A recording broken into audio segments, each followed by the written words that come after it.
इस्लामाबाद में भारतीय उच्चायोग परिसर के ऊपर ड्रोन मंडराने की खबर ने भारत पाकिस्तान के रिश्तों में तनाव पैदा कर दिया है। यह मामला सीधे सीधे उच्चायोग की जासूसी और सुरक्षा में सेंध का है। इससे पता चलता है कि भारत को आतंकित करने के लिए पाकिस्तान अब किस तरह के हथकंडे आजमा रहा है।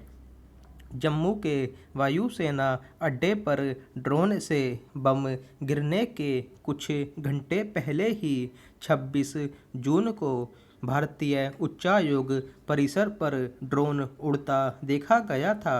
उस समय उच्चायोग में भारत की आज़ादी के 75 साल पूरे होने का आयोजन चल रहा था। इसमें कई देशों के राजनयिक भी मौजूद थे। इससे ऐसी अटकलें लगाना स्वाभाविक ही है कि ड्रोन के जरिए उच्चायोग के भीतर की जासूसी करवाई जा रही होगी। घटना के तुरंत बाद उच्चायोग के सुरक्षा अधिकारियों ने पाकिस्तानी सुरक्षा अधिकारियों से संपर्क किया। इस घटना पर पाकिस्तानी सुरक्षा अधिकारियों को तत्काल जो कदम उठाने चाहिए थे वैसा कुछ नहीं हुआ। पाकिस्तानी सुरक्षा अधिकारियों का ऐसा रवैया यह बताने के लिए काफ़ी है कि आखिर इस तरह की घटना के पीछे किसका हाथ रहा होगा। अगर यही सुरक्षा चूक किसी अन्य देश के दूतावास के साथ होती तो तब भी वहाँ के सुरक्षा अधिकारी क्या इसी तरह पेश आते। भारतीय उच्चायोग परिसर पर ड्रोन उड़ने की घटना को भारत ने पाकिस्तान के समक्ष उठाया और गहन जांच कराने को कहा। लेकिन पाकिस्तान ऐसी किसी घटना के होने से साफ इनकार कर रहा है। उसने उच्चायोग परिसर की सुरक्षा में खामी की बात भी नहीं मानी। उल्टे यह कह दिया कि भारत ने अब तक ऐसा कोई साक्ष्य ही नहीं दिया है जिसके आधार पर मामले की जांच करवाई जाए। उसने इस मामले को 23 जून को लाहौर में हुए बम धमाके की घटना से भी जोड़ डाला।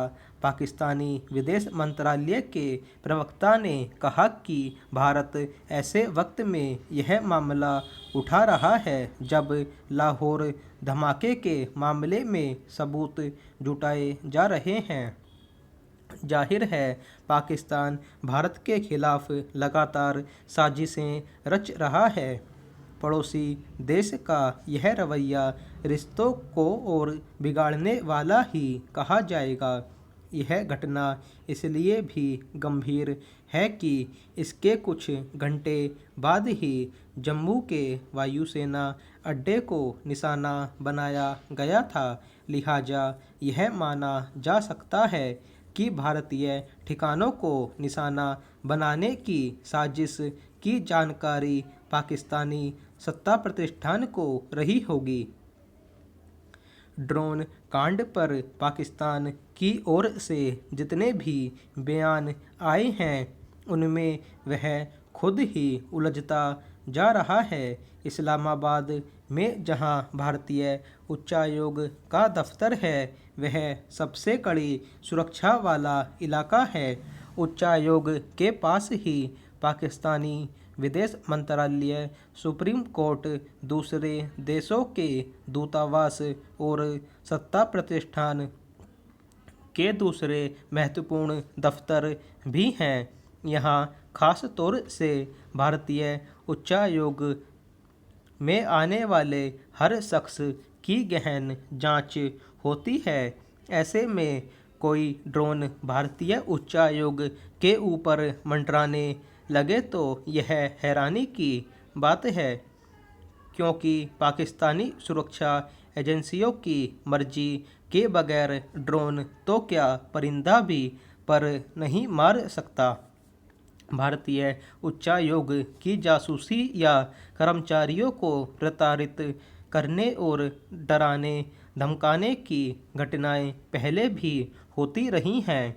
पाकिस्तान को यह समझना चाहिए कि राजनयिक स्तर पर होने वाली इस तरह की घटनाएं संबंधित देश पर किसी हमले से कम नहीं होती।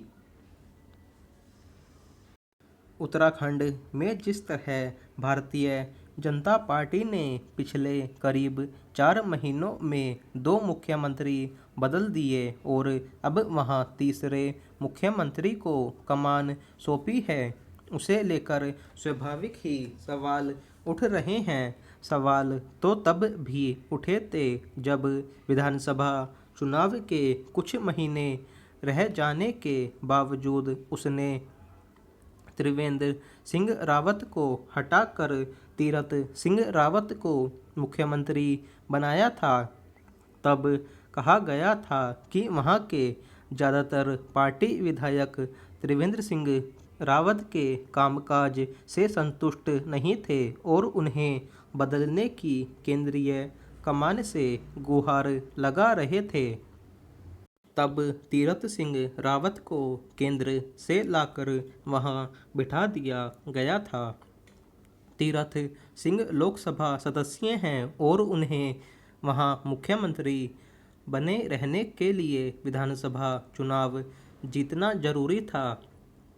यह बात पार्टी शुरू से जानती थी, मगर उन्हें चुनाव नहीं लड़ाया। इसकी असल वजह तो वही जानती है, पर कयास यह लगाए जा रहे हैं कि तीरथ सिंह का वहां खाली किसी सीट से चुनाव जीतना संदेहास्पद था। फिर यह भी कयास है कि न तो वहां के विधायक और न केंद्रीय कमान उनके कामकाज से संतुष्ट थे। अपना पद संभालते ही जिस तरह के विवादास्पद बयान उन्होंने दिए थे, उससे पार्टी को काफ़ी किरकिरी झेलनी पड़ी थी। फिर इस दौरान उन्होंने ऐसा कोई काम नहीं किया जिससे पार्टी की स्थिति वहां मजबूत होती। मगर तर्क दिया जा रहा है, और जैसा कि तीरथ सिंह रावत ने भी बयान दिया कि संवैधानिक संकट टालने की गरज से पार्टी ने यह फैसला किया है।